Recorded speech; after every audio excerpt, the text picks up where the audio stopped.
What's up, people? It's the infamous Trevor, back at it again with the real talk.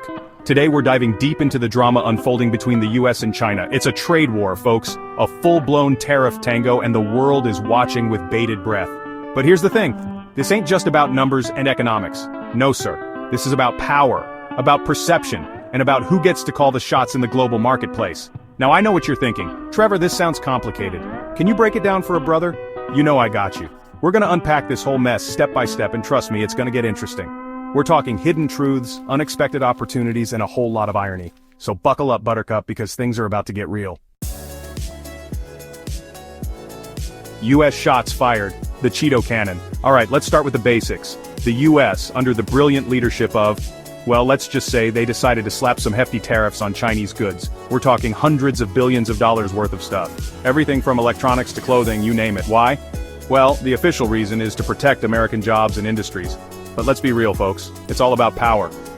See, China's been coming up in the world, economically speaking. They've become a manufacturing powerhouse, churning out products at a mind-boggling rate. And some folks in the US, they don't like that one bit. They see China's rise as a threat, so they're trying to put them back in their place. But here's the thing about bullies. They don't always know when to quit. And they definitely don't like it when someone punches back. Chinese shots fired. Pew pew pew. Now China, they ain't no pushover. They've been around for thousands of years. They've seen it all. So when the US came at them with tariffs, they didn't just roll over. Oh no, they fired back with countermeasures of their own. They slapped tariffs on American goods, targeted key industries, and started looking for new trading partners. It's a classic case of, you wanna dance? Let's dance. The thing is, this ain't just a fight between two countries. It's a global showdown, and everyone's feeling the heat. Businesses are freaking out, markets are volatile, and everyday folks are left wondering what the heck is going on. It's enough to make you want to scream, but hold on, because there's a silver lining to all this chaos. You just gotta know where to look. The world watches and waits, so the US and China are locked in this economic tango, and the rest of the world is like, what's in it for us? Well, it's complicated. On the one hand, this trade war is causing a whole lot of uncertainty and instability. Businesses are nervous, investors are jumpy, and nobody knows what's gonna happen next. Not exactly a recipe for global prosperity. But on the other hand, this whole situation is exposing some uncomfortable truths about the global economy. It's showing us how interconnected we all are, how fragile the system can be, and how much power is concentrated in the hands of a few. It's a wake-up call, a reminder that we need to diversify, to build resilience, and to create a more equitable and sustainable system. Because this ain't a game, folks. This is our future we're talking about. Ooh, China snitching. Now let's talk about something close to my heart: fashion. Specifically, luxury fashion. You know, those designer bags, shoes, and clothes that cost an arm and a leg? Yeah, those. Well, here's a little secret. A lot of that stuff is made in, you guessed it, China. That's right, folks.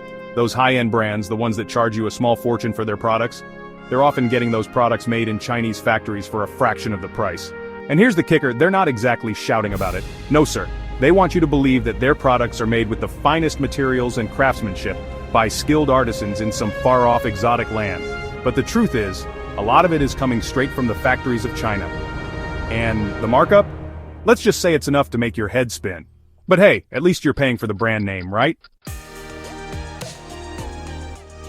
Black Wall Street 2.0 what? Let's get it. Now I know what you're thinking, Trevor, this is all very interesting, but what does it have to do with black communities? Well, hold on to your hats, folks, because this is where things get really interesting. See, this whole trade war situation has created a unique opportunity for black entrepreneurs. With all the uncertainty and disruption in the global supply chain, there's a chance to step in and create something new. Imagine this. Black-owned factories producing high-quality goods, black-owned design houses creating fresh and innovative styles, and black-owned businesses controlling every step of the process, from production to distribution.